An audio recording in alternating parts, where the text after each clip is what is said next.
Good morning. Welcome to our webinar discussion series on the illicit tobacco trade. Today, we will discuss the economics of tobacco smuggling, and our aim will be to increase the understanding of the impact that tobacco smuggling has on the economy, which country characteristics lead to tobacco smuggling, and which reduce the risk of illicit trade. And of course, this will provide an effective policy response to the challenges of tobacco smuggling. It is my great pleasure to have three colleagues of mine from the School of Economics and Business at the University of Ljubljana. So I will start first with the lady. We have Tjaša Redek, and then we have Kostevc, and we have Jože Damijan. All three are very good professors and deal with this topic also quite a lot in their research. So it is my pleasure to welcome all three of you. Hello. So what I would suggest is that we start first with the general picture of tobacco consumption in Europe. And then what we noticed in discussions with other colleagues is there's a quite lack of understanding on the terminology on the tobacco smuggling. So I would like that we also a little bit touch bases upon this terminology, because I think it's really important to differentiate between the legal and illicit trade also in cigarettes. Next, I would suggest that we look at the illicit cigarette trade in Western Europe. I know that our focus is in the extended Western Balkan area or Southeast Europe, but I think it's good to be able to compare also how this consumption is as well in Western Europe and what are the trends. And we will also look upon the most influential smuggling routes. We will look at some of the factors, whether we actually able to predict consumption and also the trade of illicit tobacco based on certain factors. And last but not the least, we will discuss a little bit, well, touch upon the tax issues, the impact of the illicit tobacco trade on the tax, and whether there's any impact of COVID-19 on the illicit tobacco. So let's start with an overview of the cigarette consumption in Europe with some basic facts. So I don't know who would like to start. Maybe with the ladies first. Tjaša, would you like a little bit to comment on the consumption of cigarettes in Europe? Sandra, thank you. Yeah, so I think the picture is very illustrative of the situation. So the proportion of the adults who smoke daily ranges from quite high, 27% in Bulgaria, and also Turkey, as we can see at the end of the chart, is very high and goes all the way down to only 8% in Sweden. And it's also interesting to see that there is a clear geographical pattern with the southern and southern Eastern European countries which have a higher proportion of smokers compared to the Northern and the Western European countries. And the overall average, so if we touch also upon the EU situation, the overall average proportion across the EU is at about 18%, which means that if we would go into the street, about every fifth person in the street would be a smoker.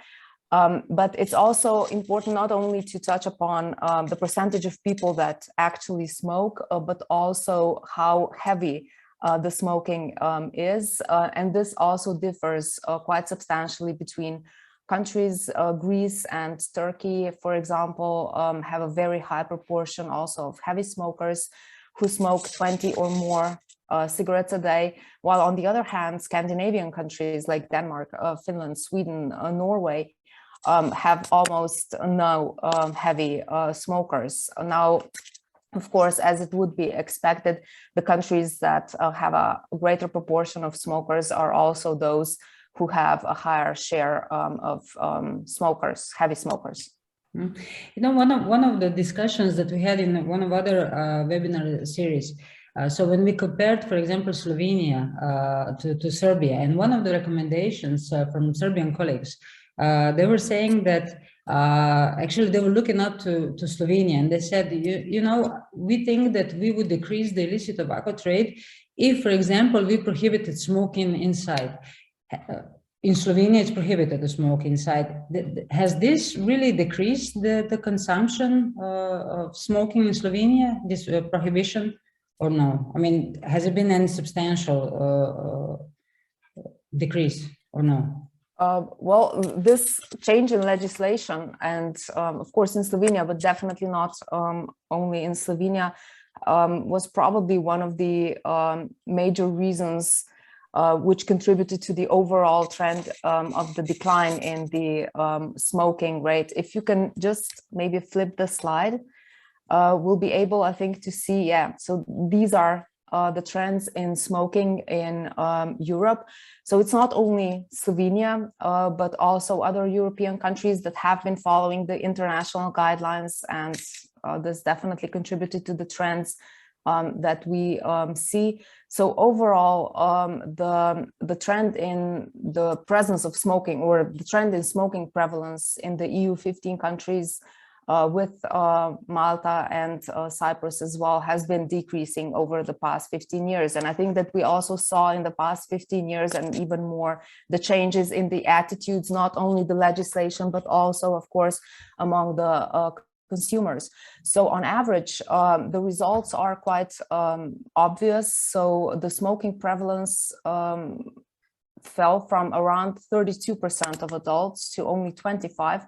I mean, only, it's quite a substantial decrease. And what's also good is that the forecast is that it will continue to decline.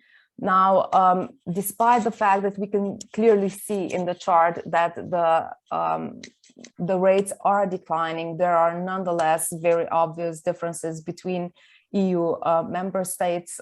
Quite considerable heterogeneity exists. So some countries, like, as you can see in green in top, Greece, they have very high rates of smoking. Greece peaking at around 42% of the adult population, while on the other hand, Sweden completely at the bottom, and also a complete outlier from other countries, was only at about 7% of adult population smoking in the same year. Now, outside these two outliers, which are clear outliers, the remaining countries are within approximately 13 percentage points, spanning from 12 in the UK and in Austria at around 25%. France is a bit higher, but very fluctuating at about 28%. Now, the range of smoking prevalence ratios across the Central European countries is, as we can see, broad. So the Bulgarian, for example, 39% in 2009. In Estonia, it was only around 18% of people over the age of 18 who declared themselves as smokers. So quite high difference even within this geographical region.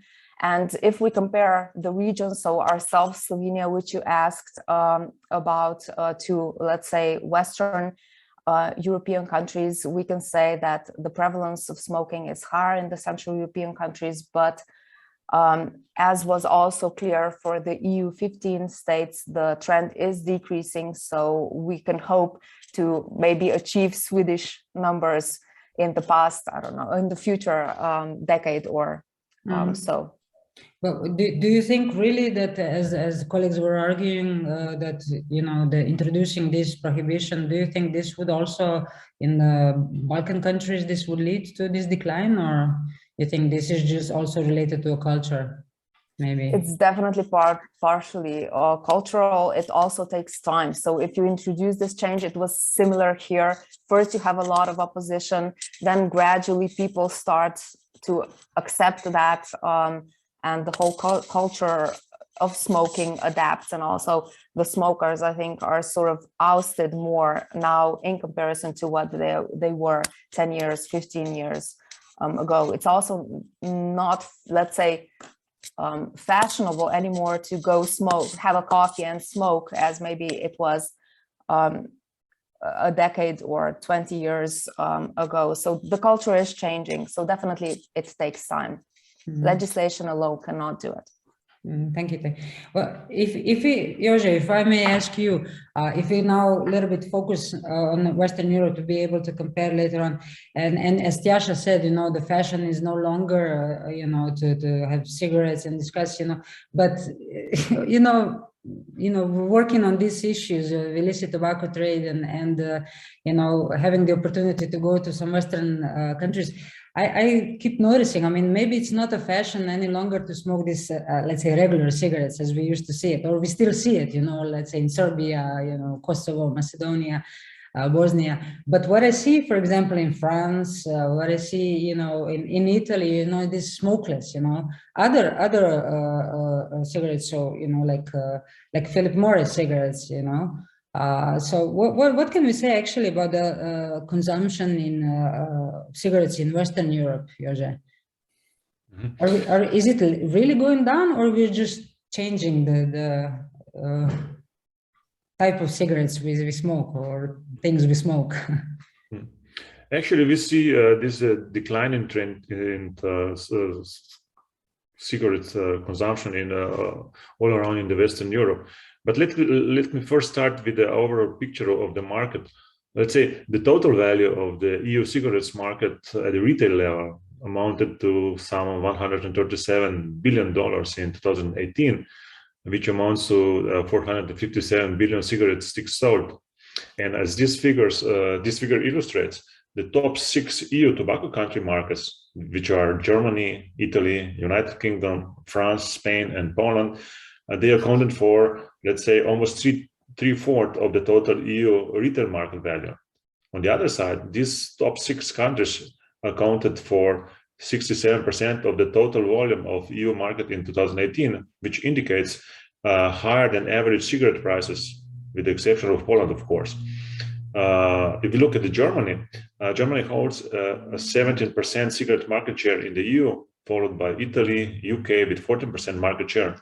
Then we have UK, which is only the 6th largest cigarette market in the EU in volume terms, but it holds the 3rd position in value terms due to higher cigarette prices.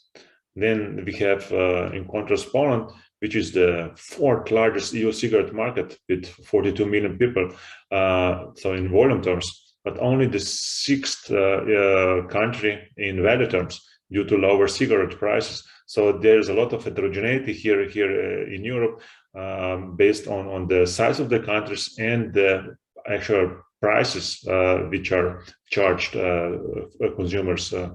So this situation will probably also change in the future because also this, let's say, less developed EU markets will slowly adapt in terms of prices.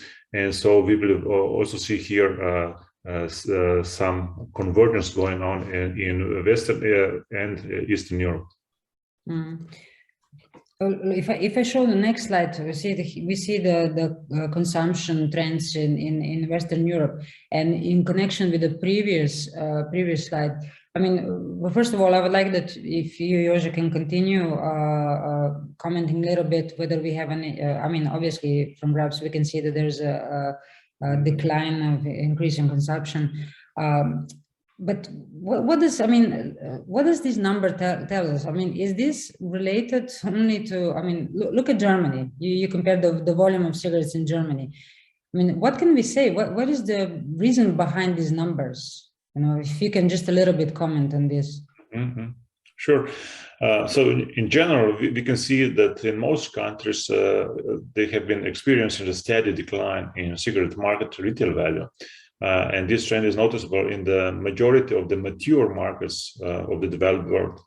And the most pronounced declines are noticeable, for example, in Denmark, the UK, Germany, and Norway. And on the other hand, France is quite interesting because it has seen a reversal of trend. After a rapid decline between 2015 and 2017, we see an increase again. So at the same time, the share of illicit trade in total retail value of country markets has been increasing for most of the countries under consideration. We can see that in this figure, which shows the retail share in total trade, denoted by the orange line, is sloping downward in all but one of the figures. So only the Belgian share of retail in total trade remains constant at around 97%. While in all other countries, we witnessed an increase in the share of illicit trade. So probably this has to do with the increased prices and taxes in most of the countries. And this, as we will see later on, and as also our study has shown, basically the price differences, which are based on the differences in taxes on cigarettes, actually are the major driver of the trend in illicit trade in cigarettes. Okay, but I mean, when we talk the institutional setup and enforcement, in the fight against illicit tobacco trade, I mean, I would think so. I would think that especially if we talk about Western Europe, the EU 15. I mean, I would think that in Belgium or France, it's pretty much on the same level. I mean, is this really just? I mean, what are the prices in? I mean, is it a difference, that big of a difference between, let's say, the French market when you buy cigarettes and Dutch, let's say? I mean, do you think it's only because of the price difference that we also see the illicit tobacco trade, or has something else to do with it? So there's a lot of country-specific demand features in all of these countries. So maybe we first look at the difference between the Western Europe and let's say Eastern part of the European Union. Let's look at this one. Yeah. So this figure shows these diverse trends in cigarettes consumption between Central Eastern Europe and Southeastern Europe. So we can see them if we compare these countries to each other.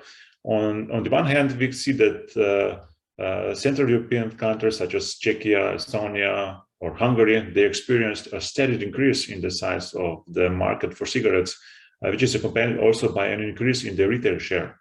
This implies that the share of illicit consumption had been decreasing in those countries. On the other hand, Eastern European countries suffered a different trend. While the size of the cigarette markets appeared to be slowly contracting, this trend was coupled with a steady increase in the share of illicit cigarettes in total consumption. And this speaks, of course, to different underlying reasons for changes in the markets for cigarettes in all of these countries.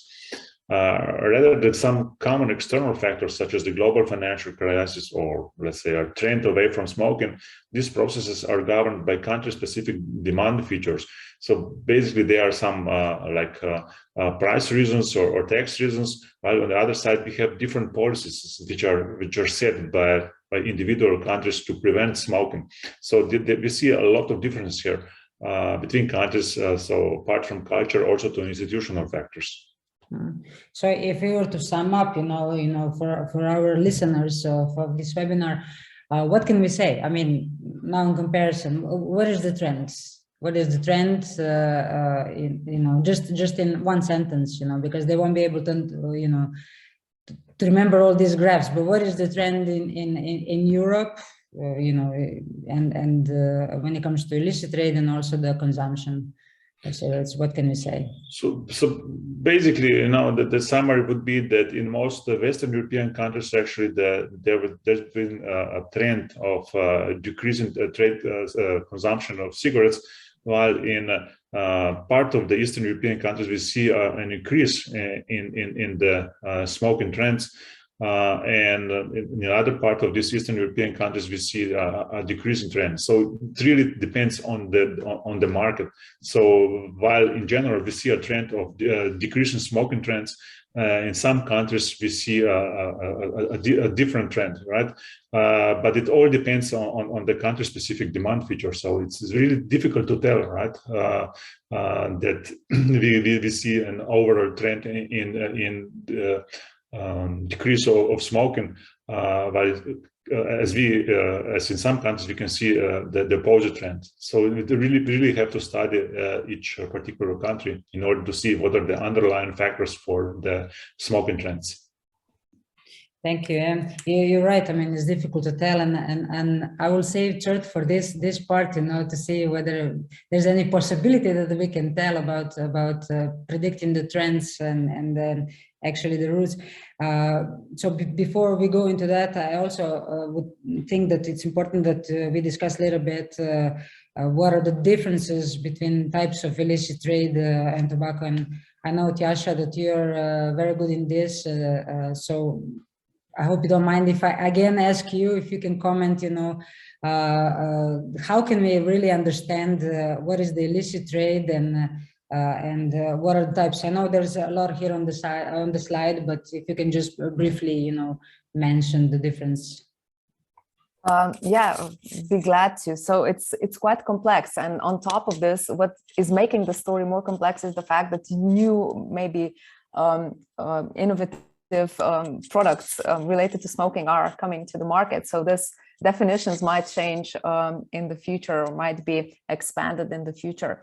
So generally, the trade in cigarettes can be split into, as we can see, two broad categories. The legitimate part of the sales, so the blue line, which you can see, is then further divided into first duty paid sales, duty-free sales, and cross-border sales. Now, duty-paid retail sales are the legitimate sales with taxes, of course, applied to the final price. The opposite of this is duty non-paid, which is illicit trade. Now, although duty-free sales are legitimate, considered legitimate, the data on this part is, for example, excluded from Euromonitor's international duty-paid sales totals. So this maybe blurs the pictures a bit. Cross-border sales are also, of course, legitimate duty-paid sales made in a lower-priced country, but for the consumption elsewhere. Sales of such tobacco is attributed to the country where the purchase is made.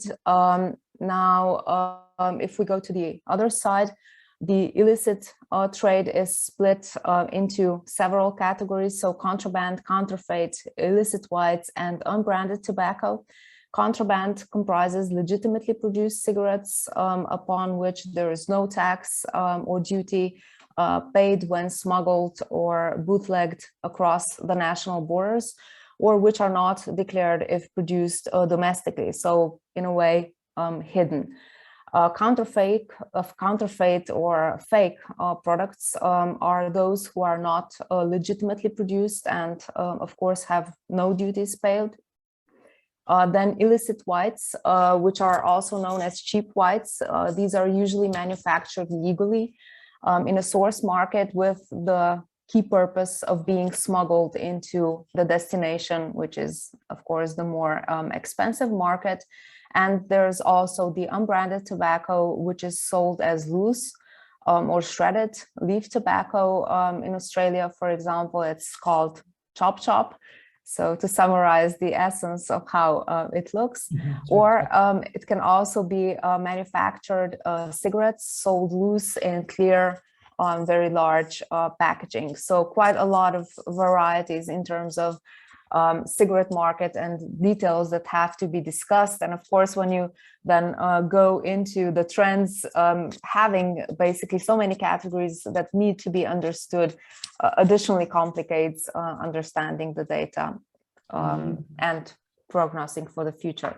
Yeah, you're right, Wayne. Again, you know, in the previous webinar discussions, we were talking about this. What are the types of this illicit tobacco on the rise and everything, and what is the modus operandi, and what and if I just mention, you know, Balkan area, it was funny to learn, you know, that actually one of the ways how they smuggle now is actually putting. I mean, this was innovative, and one of the prosecutors who deals with this said, you know, she said, "I've never seen," and this was very innovative, you know, that they actually smuggled in vanilla cupcakes full truck of vanilla cupcakes. So maybe we have a new flavor on the market coming up. So, Tjaša, just to stay with this thought, what are the smuggling routes into Europe? I mean, what are the most famous routes that we can talk about? Yeah, so if we talk about the most famous ones, luckily there is not so much diversity as in terms of the types of tobacco that we can discuss. So definitely maybe first the northeastern route. So basically 1 out of 4 illicit cigarettes which are consumed within the EU are smuggled through the northeastern route. So for this route, from the east to the west, the main entry points into the European Union are, for example, Slovakia, Poland, and the Baltic countries, with the final destination countries, of course, being in this case then Germany, the UK, France, Italy, and of course the Scandinavian countries. When it comes to the origins of the cigarettes that travel along the northeastern route, maybe again to mention just the most important countries are Belarus, Ukraine, Russia, and Moldova. And the flow towards the EU, of course, as it would be expected, is mainly due to higher tobacco taxation in the countries in the Western Europe, so the destination countries. Now, with regard to the structure of the cigarettes which travel along this route, about half of these cigarettes are illicit whites, and the other half are contraband cigarettes, so 50-50 approximately. And the usual smugglers are individuals, small groups who of course benefit from smuggling, but these are often also smaller amounts of cigarettes, and then these are also sold to acquaintances. Then the next route. Tjaša, yeah. before we go to the next route, I mean, this can be a question for any three of you, because you know, I'm thinking now of the situation that's going on in Ukraine. Yeah, I mean, we will discuss post-COVID impact or COVID-19 impact, but you know, now that you mentioned that origin of illicit trade here is predominantly, you know, Ukraine, Belarus, Russia, and the entry points being, you know, Slovakia and Poland. And then again, we discussed with the colleagues in previous webinar discussions that we see the rise of these illegal factories in Slovakia, for example, and Poland. Do you think that this conflict in Ukraine will have also impact on maybe change of this route, you know, northeastern route, or perhaps that maybe we will now have Slovakia or Poland as countries of origin? What are your thoughts? I mean, there's of course there's no statistics available and we don't know yet, but just what are your thoughts on this? Any three of you can be, so I'm just not picking on Tjaša, you know, any can comment. And it's actually difficult to say, right? So it depends also on the length. So how long the war in Ukraine will last. Basically, if the war will last the longer time, let's say a year or just half of a year, we might see some changes in the trends or changes in the routes. So then if we could see that actually the illegal production of cigarettes might be moved away from Ukraine towards Poland or Slovakia, because, you know, these producers of illegal cigarettes, they are really let's say they're not only smart, but they're also quite swift in changing their production pattern, so they can easily move the production away from the countries which are affected by some conflict and so on. So it's difficult to predict right now, but we might see such trends in the future if the war will last longer than we expect. Well, let's hope that it doesn't. You know, if I had to choose the lesser evil, I would choose the other one. Let's keep this route as it was, you know, and let's stop the war. I don't think anyone will benefit from this. Okay, so let's go to the Balkan route. Tjaša, what can we say now when it comes to extended Balkan route? Yeah, so the Balkan route is a very strong route. Overall, it's estimated that around 29 billion illicit cigarettes are smuggled along this, of course, extended Balkan route. And according to the data of ITTP, around 30% of this is estimated to end up in the EU countries like the UK, France, also Romania and Greece, because they come also from non-EU countries, as we will see.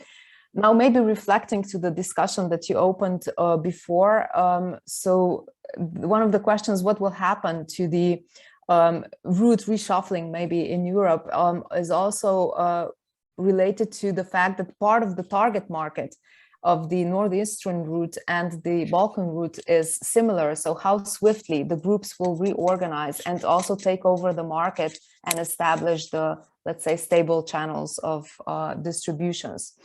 But maybe if there's time at the end, we can dwell on this a bit more. Now, generally, the flow along this extended Balkan route can be divided into two main parts. So the northwestern part, which involves the Balkans, the Central and the Western Europe, and the southeastern from Turkey, Bulgaria, and Greece. Now, here, Bulgaria is a major country with tracked origin and transit. The main actors are the organized crime groups from Bulgaria as the main smugglers along this route. There are also other types of criminal activity involved along this same Balkan route, which includes stolen cars, drugs, alcohol, and human trafficking. So tobacco is part of broader activities. Now, when it comes to the countries of origin, of course, they differ in comparison to the northeastern route. The main countries of origin here are United Arab Emirates, Bulgaria, and Iran. Turkey is also a hub for illicit trade with one of the biggest black markets as well. Now, the main type of smuggling is illicit whites, and around 50% of all illicit cigarettes are the illicit whites. Mm-hmm. Wow, that's yeah, very important route. Yeah, and what about the third one that I like to mention, Maghreb route? What can we say about this one? Yeah, so in comparison to the Balkan route, the Maghreb route is a much smaller. If we were discussing before 29 billion, here it's about a third of that. So it's estimated to be at around 10 billion cigarettes that are smuggled along this route, again, with the United Arab Emirates being the main country of origin. Also Libya, with being politically unstable, plays a key transition role here from the United Arab Emirates to Algeria, then Tunisia and Morocco. And then logically, given the structure of the countries, the main destination is going up directly into Europe. So France here is the main destination country. Again, when we speak about the structure, illicit whites represent approximately 45% of the whole cigarettes which are smuggled along this route.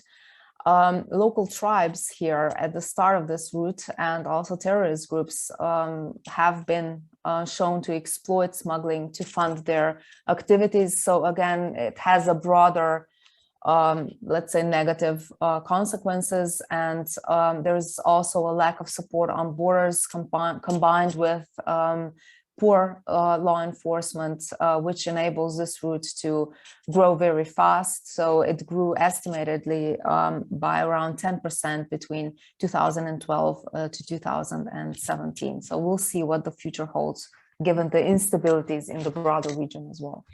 Yeah, thank you. Well, going with this thought, let's see what the future holds, and we mentioned quite many factors, I believe, so far, when it comes to,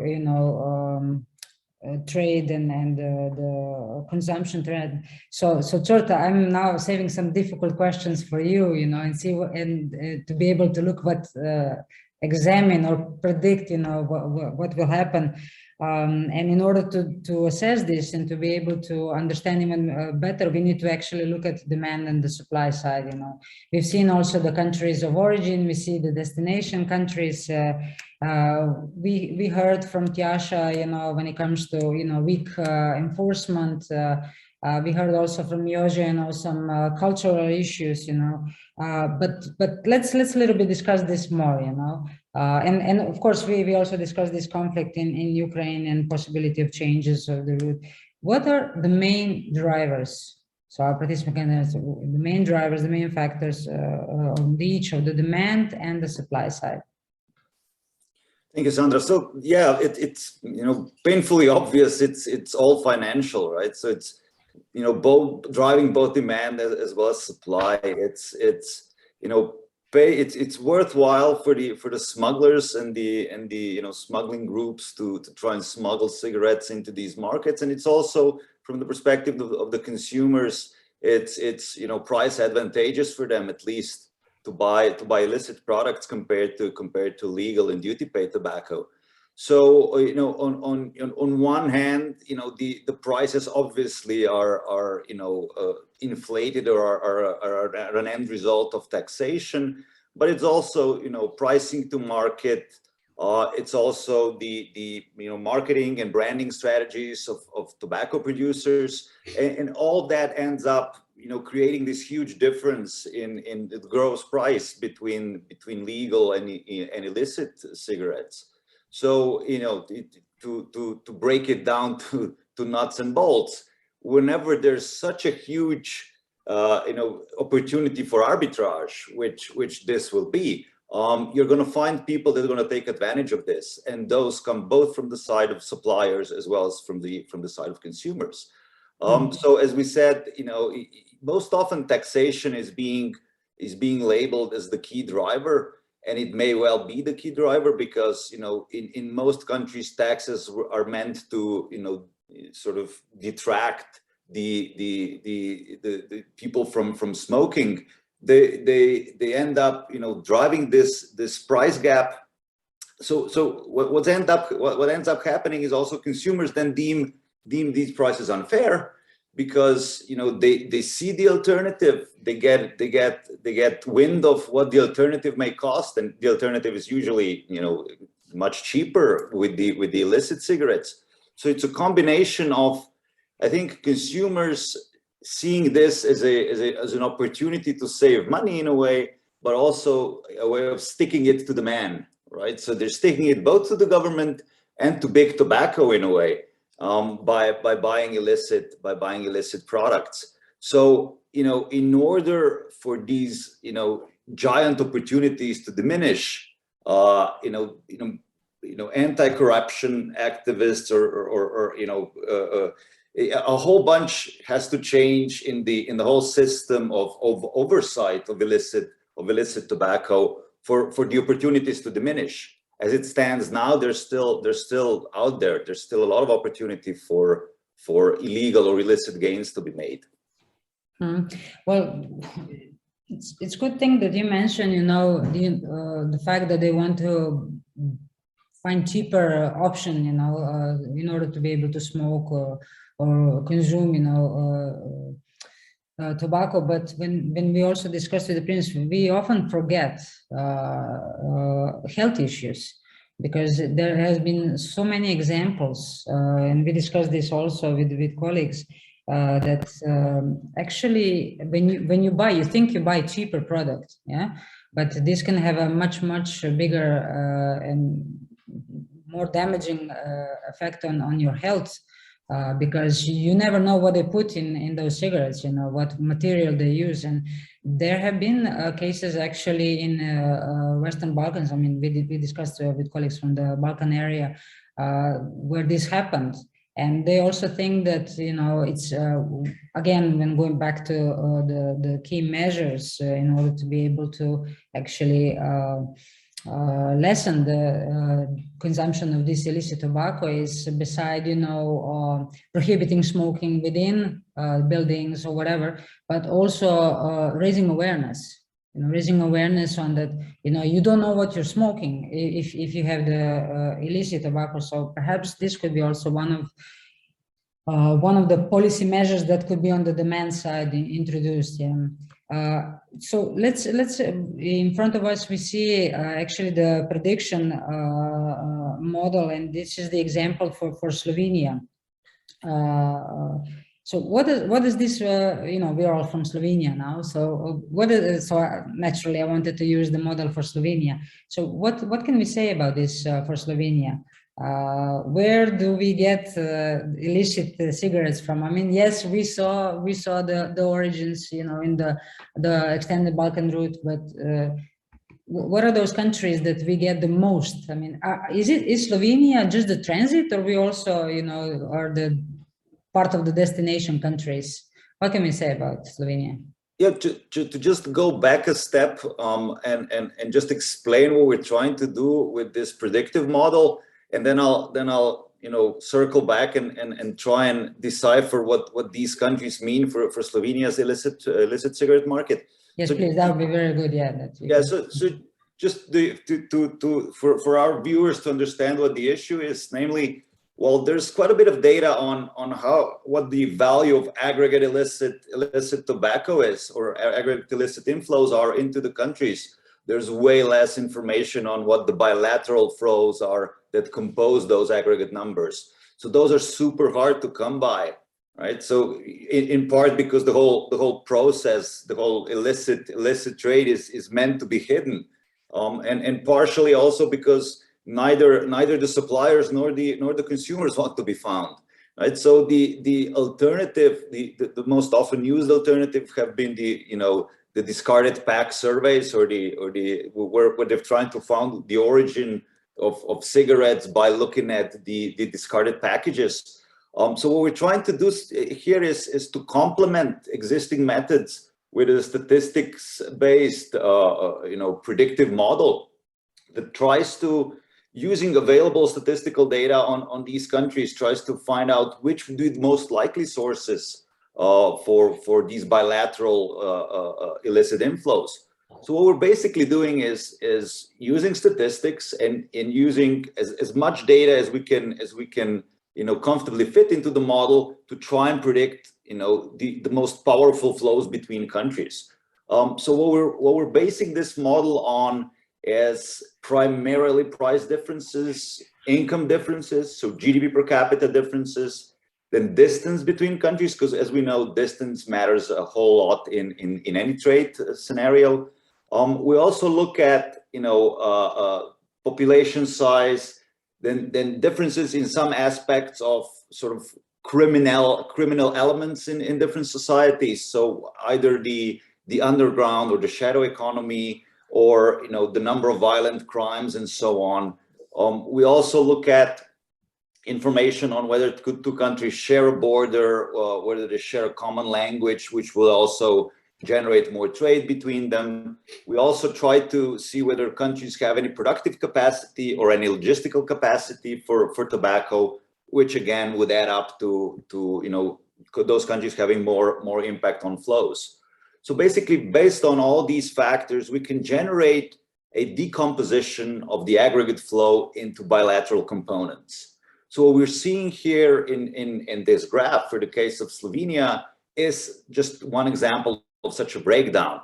So what we're looking at is basically what would be the prediction based on our data of the most likely source countries for the illicit inflows into Slovenia. So what we find in a nutshell is that the Balkan smuggling route is in operation. So regionally quite concentrated, these source countries. So it starts off with Serbia, then Bosnia, Greece, Turkey, Albania, Bulgaria, and a bit of an outlier, the UAE, which is part of what the model generated. But again, it's geographically, it's the Western Balkans. Geographically, it's in effect the Balkan smuggling route, with of course some other countries making up the difference to the total. What should be said here is that as new data becomes available, in particular data on different kinds of illicit tobacco, which may use different modes of transport and so on, model can be built up. It can be, its predictive power can be improved. So with each data set that becomes available, the model can potentially give us better predictions. Mm-hmm. So we can say in a nutshell that we have a very good trade with Serbia. I mean, Slovenia, Serbia. And it's on the rise also from UAE. Yeah. Right. So UAE may be a bit of a surprise, but it comes up in some other countries as well as a source country for illicit cigarettes. I mean, indeed, it surprises me because you mentioned one of the factors that you take into consideration when predicting is the distance, because it's important. And I mean, obviously, globalization is now shortens all distances. Shortens distances, yes, but no surprise with other countries, I would say. Yeah, as I see. Okay, well, what about other countries? What can we say about other countries? Well, I mean, again, so this is just a geographical sort of depiction of Slovenia's sources for the Slovenia's illicit imports. But for other countries, again, if we were to look at the predictions for the rest of Europe, we would basically, although it's a diverse set of countries that serve as source countries, again, geography matters a whole bunch. So some countries will end up popping out of the sample, such as Ukraine, Russia, Belarus, even Bosnia pops up in a lot of Western European countries. But then there will be some specifics. So, for instance, France, amongst other countries, also gets sources its illicit cigarettes from Northern Africa via the Maghreb route. And then, Belgium, we mentioned earlier, Belgium Belgium would be specific because of the ports, right? So Belgium is a major hub for a lot of trade for continental Europe. So that may sort of lend itself to be maybe, given the volume, the sheer volume of container traffic, it may lend itself as an opportunity for the smugglers. So again, a lot of diversity in the source countries, which I think is on our next slide, but also these smuggling routes filter through, so they are visible even from such a relative distance of using a predictive model. Mm-hmm. But is Slovenia destination country or transit? Slovenia serves as both, I guess, right? So it ends up being part of the Balkan route through further, more lucrative markets, I guess, in Western Europe. But it's also a market on its own, right? So it has to be noted, a lot of these things are difficult to measure. But labor migrants or daily migrants that travel from some of these source countries, either through Slovenia or that end up in Slovenia and end up working in Slovenia, tend to do a bit of smuggling, or well, not all of them, of course, but that is a vehicle that's often used by smugglers as well. Because again, we're talking about a sheer volume of people traveling and crossing these borders, so it makes it easier to hide illicit dealings. Mm-hmm. Yeah, that's true. I mean, you're completely right. I mean, not just the migrants, but also, we see many people that, go from Slovenia, they go home for a weekend, and, I'm not talking about large volumes of illicit smuggling, but, I'm not sure, I'm not a smoker, but, is it 1 or 2 packs, of those cigarettes that it's already considered as, illegal if you have more than what's allowed, so, we've seen many, bring it back to their families and smoking. Yeah. So, that's interesting to see. Okay, Jože, but we discussed a little bit taxes a while ago. What's the impact of taxes or the vice versa? The illicit tobacco and taxes. It's clearly a very important factor when we talk about the illicit trade of tobacco. Yeah, you're right. Actually, taxes are the very important issue here. So in addition, but let us first discuss, the issue of the illicit. What's the impact of illicit trade in cigarettes on the tax revenues of the countries? So in addition to other undesirable effects on public health, crime rates, and other illegal activities, tobacco smuggling, of course, also impacts the loss of tax and customs revenue from sales of tobacco products. So from legal sales of tobacco products. All of estimations show the average loss of around 2 million euro in customs, excise duties, and VAT for every 10 million of illegal cigarettes sold.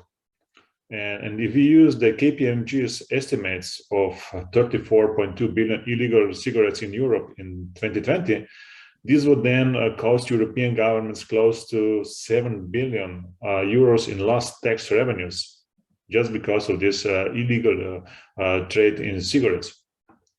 Then, in the proliferation of illicit tobacco products, which are not subject to taxation, tariffs, and other health policy restrictions, also makes the use of taxation in controlling tobacco use less efficient.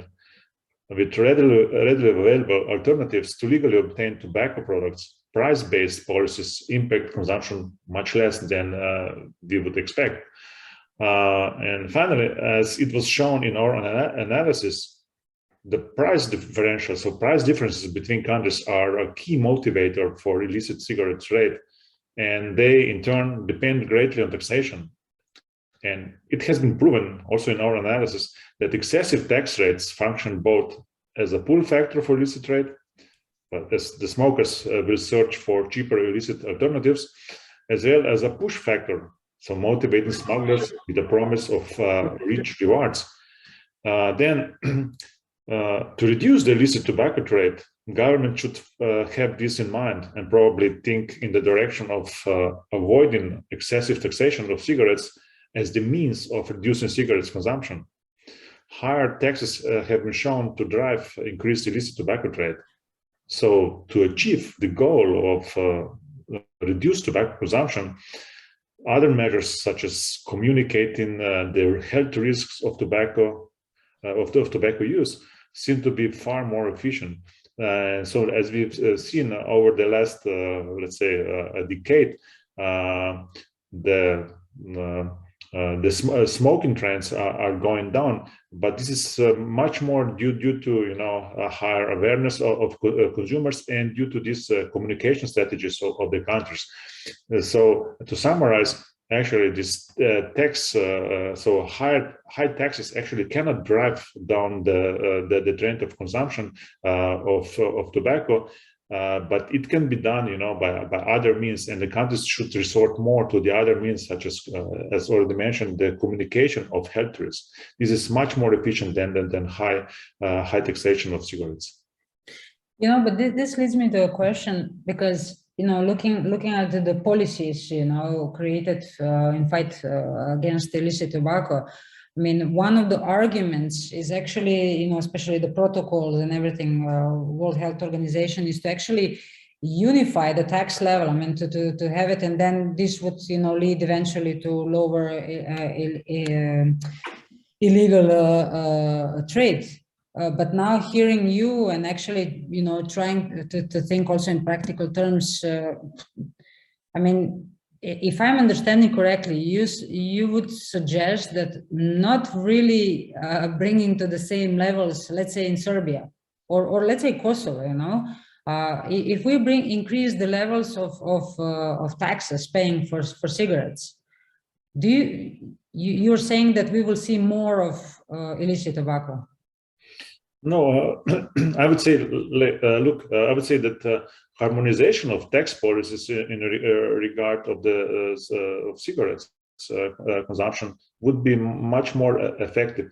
So far in the European Union, we have this the minimum excise taxes, so minimum taxation set for all EU member states. But then we don't have any threshold, so we don't have a maximum taxation. So each country can set its own taxation rates here. So in terms of the excise duties on cigarettes, so we would see more harmonization here. Then we would see also less difference in prices between countries, and that would actually decrease the motives for illicit trade. And of course, as we have countries here in the Balkan region, which are accession countries, right? Maybe the European Union should also communicate with them or require from them, to apply for, let's say, at least for the European minimum standards in taxation, and that would then actually drive down the trends in illicit cigarette trade. So from these countries to the European Union. On the other side, in countries which have very high taxation, like Sweden and other countries, basically, if they would, reduce a bit these taxes, right, which have not been shown to be very efficient in driving down the consumption of cigarettes, that would also means less attraction for illicit cigarette trade to these countries. Yeah, Tjaša, do you guys agree with this, or I mean?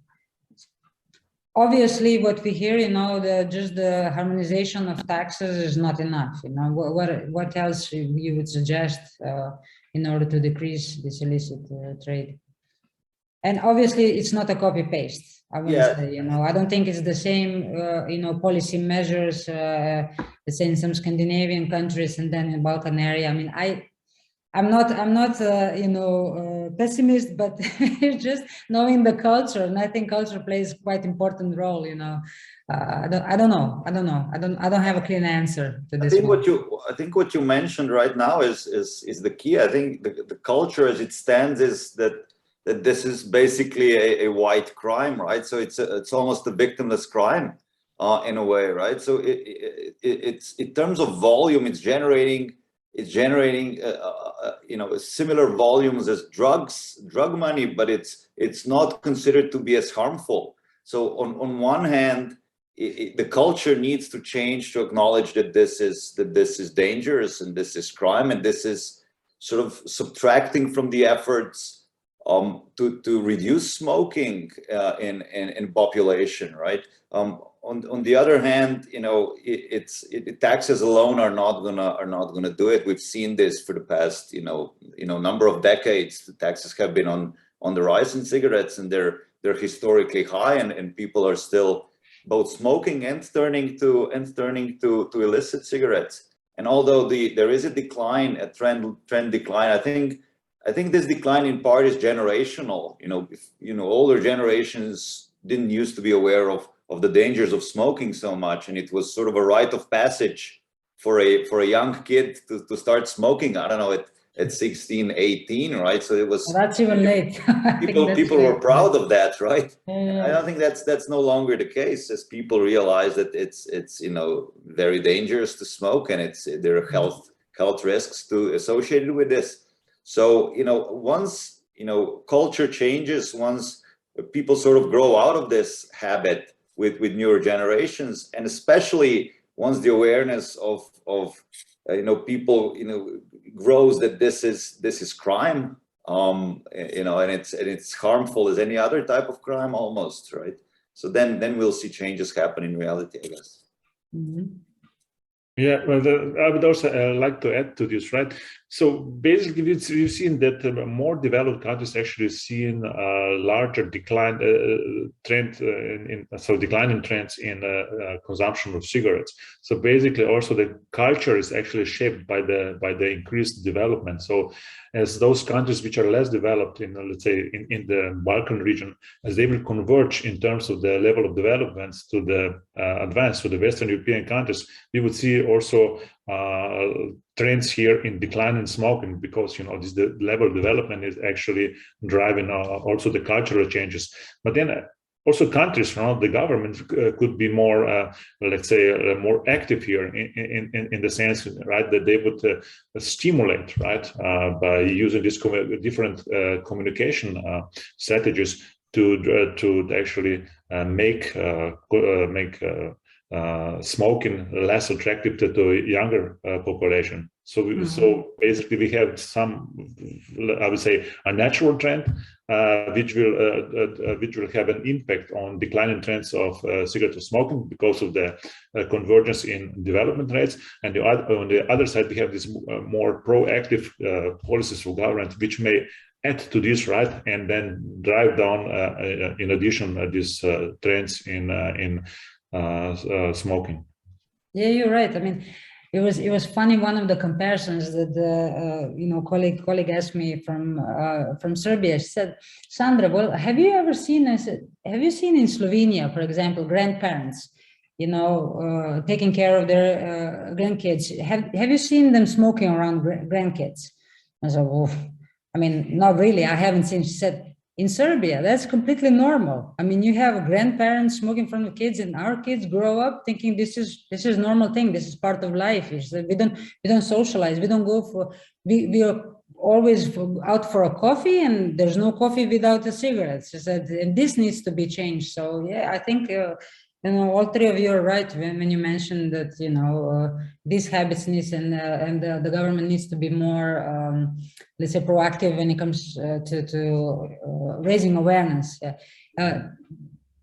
Okay, so let's maybe before we conclude also a little bit discuss about COVID.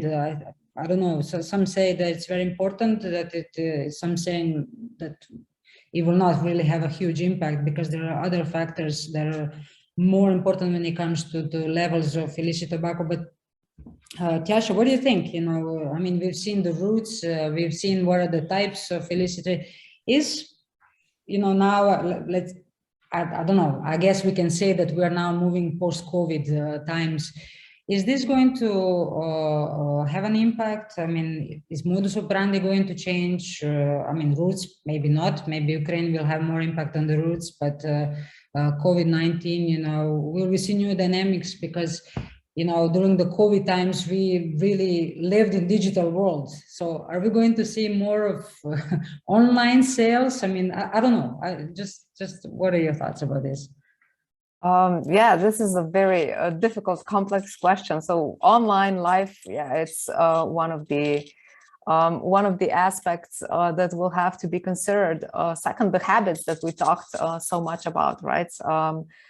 There's a lot of discussion, also a lot of empirical evidence already about the impact of COVID on the depression in the general population, which, for example, in Slovenia, maybe will not increase the use of cigarettes, but maybe more alcohol because it's more readily available. But, definitely it will make quite a few major shifts. So if we would have to approach this in a more systematic way, I would say that first we have to look at the global scene, and then the policy scene, the economic scene, the impact on the social aspect of life, and then go to of course, again, the culture or the habitual way. Definitely, the global ramifications of COVID-19 have caused or have led to deep economic change. So recession, of course, reduced government revenues on the one hand, but also increased business losses, increased unemployment, and also reduced consumer incomes, and also generally expenditures across the globe. And there were also the changes in the supply and demand, so the disruptions in the supply and demand. There was restricted travel, numerous restrictions across borders, so international border closures.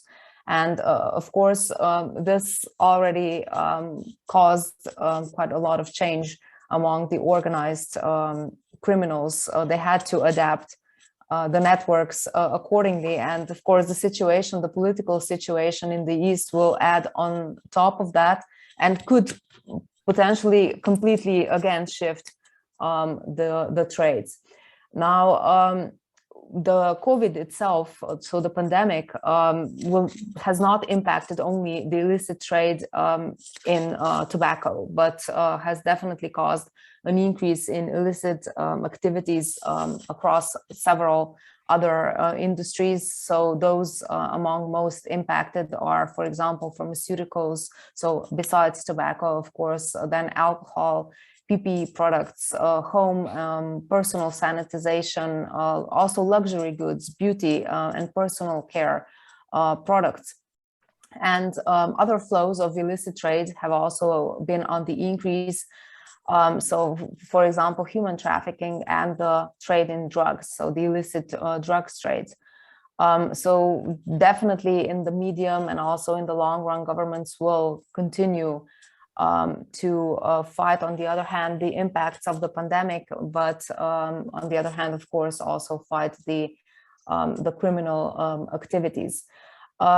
Now, the governments will have to support the economic recovery. They will have to support growth. They will have to contend with overburdened healthcare systems as the virus will continue to live among us. They will also have to deal with the social issues, with the people going back to their normal routines, but definitely some of the effects will stay, also in terms of psychology and the impact on the behavior and the general health of the population, not just physical, but also psychological, which in relation to substance abuse is definitely important. And I hope that the optimistic predictions about the recovery and also the recovery in both business as well as consumer lifestyle going back to normal will be fast. However, there's quite a lot of indication that things will not happen overnight. And with regards to illicit trade, the illicit trade players will definitely find ways, either old ways or innovate new ways to grow their profits, to find new distribution channels, to innovate new products, new production as well, methods as well as primarily locations, as Jože mentioned before, and also supply chains. And when it comes to how the new dynamics in terms of COVID and all related activities affected the illicit market, maybe three things are very important to mention. First, the counterfeit goods are popular among consumers because they have lower price in most markets. And also with COVID, the focus of the government and also of the enforcement was not on fighting criminals, but solving the eminent problem, which at the moment was dealing with COVID at many different levels. Now, on the other hand, when it comes to prices, which were mentioned today many times as one of the key drivers of illicit trade, prices of smuggled goods in general are essential in terms of motivating flows.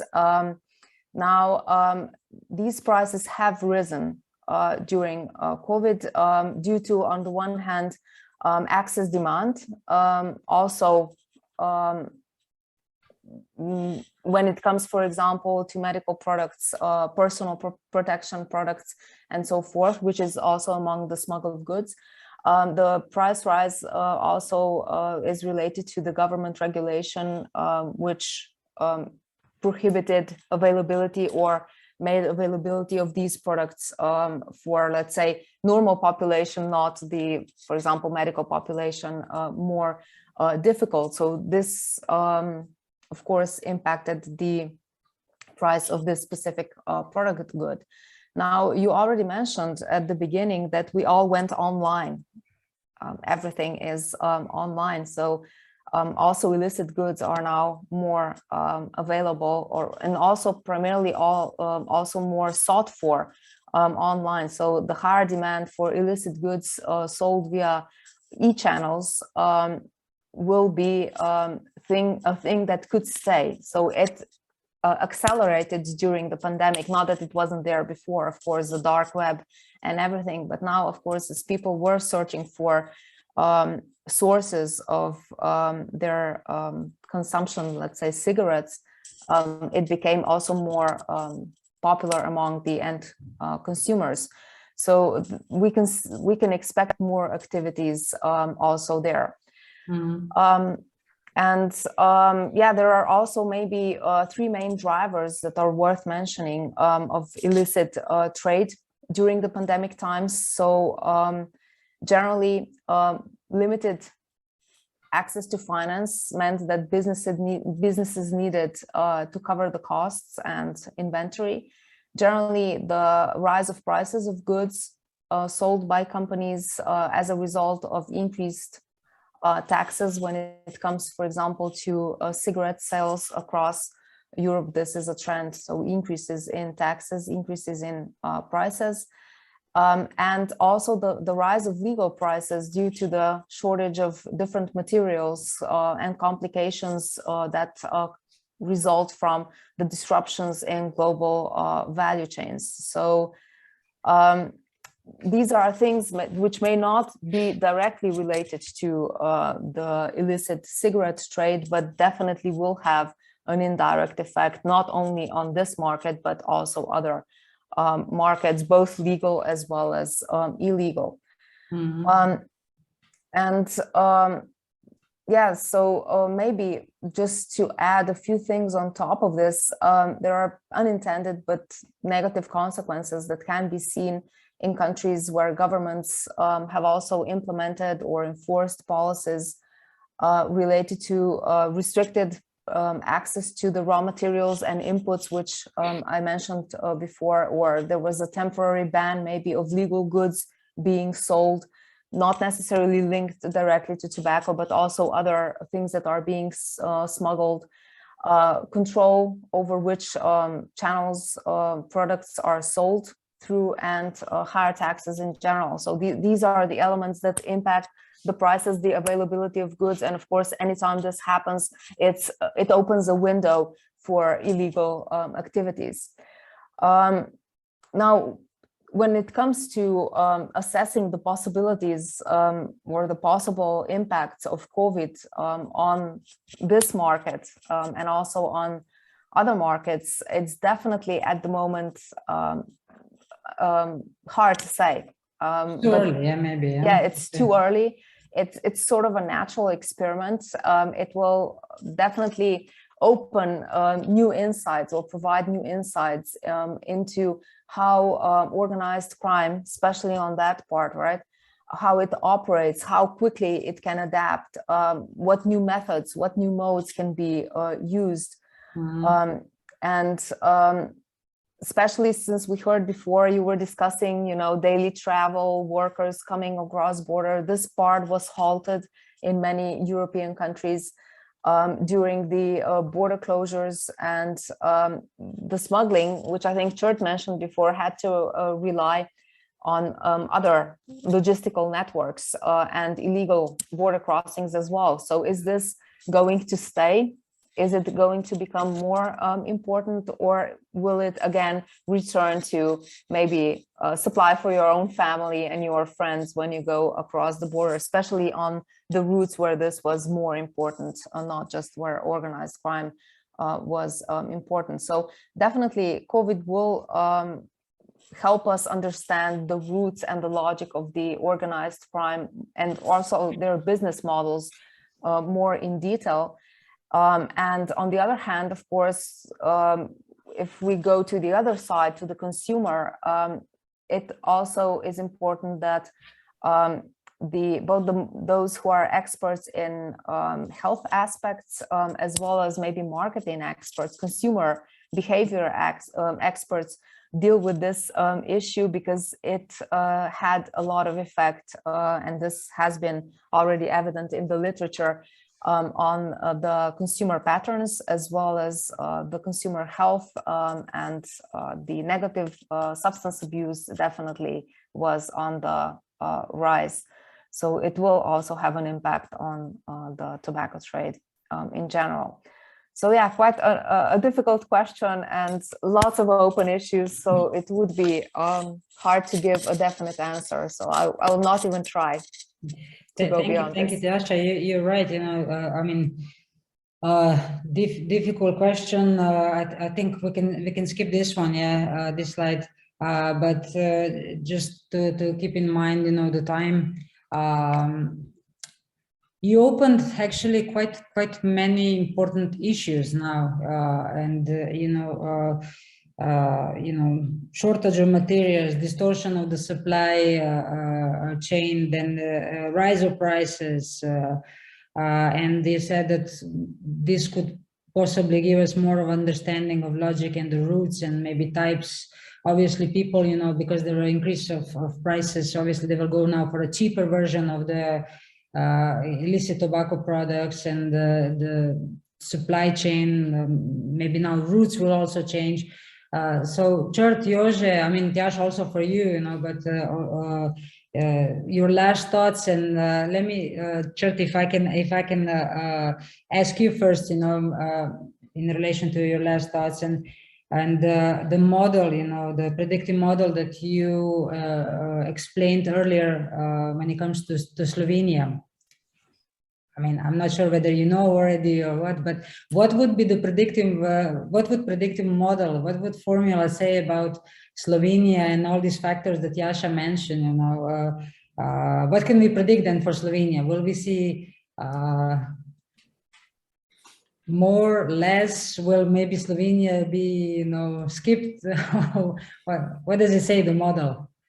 Yeah, so Slovenia is not a central country in the model, so it's not the one, you know, generating product, and then it's sort of a logistical stop along the way.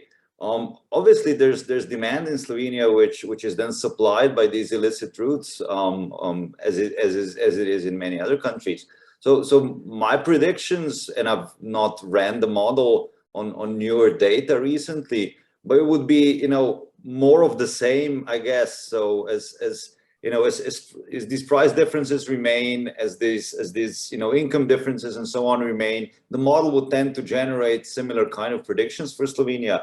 But I would just like to touch on some of the issues that both yourself and Tjaša have mentioned just now, and namely, as people's incomes were impacted by both COVID, and as they will be impacted by the Ukraine crisis, they will turn to sort of budget solutions on other issues as well, right? So that may generate additional illicit trade. So as they pay more for you know normal living in terms of heating and gas and so on, which is and food even, they may want to save money in their luxuries, right? So if I don't know if cigarettes are deemed a luxury, but they will, well, yeah, they're a necessity for a lot of people, but they will. I think that may generate more demand for illicit products. Jože, any your thoughts? Yeah, Chert is right. So in the short term or the medium term, actually, we might see an increase in the trend of illicit trade in cigarettes because of all these factors he mentioned. But then in the longer term, right, I would see. I'm quite positive about that. This illicit trade of tobacco will be reduced. The more we actually close the gap in development between countries, right, and the more our governments efficient in combating both. So in combating the crime, because the crime rates are also associated with the illicit trade in cigarettes, and also the more the countries are efficient in communicating the health risk of smoking, right? So in the long run, I see kind of let's say, I'm hopeful of a trend of declining illicit cigarette trade. But in the short and medium term, definitely, right, we will see an increase because of all this crisis, the impact of all this COVID and the Ukraine crisis on the reduced incomes of populations. Okay, maybe just to end with this positive note, because you know we discussed quite negative issues here, but you know with what you just mentioned, Jože, you know, hopeful on the trend of decline, that this will in the long run at the end happen. So I would like to use this opportunity again to thank all three of you for joining this and sharing your thoughts on the economics of tobacco smuggling. I hope that also our participants and listeners actually enjoyed watching us, and that they will also join us for other webinar discussions. Thank you, and wish you all a good day. Thank you. Thank you. Thank you. Bye. Thank you. Bye. Bye.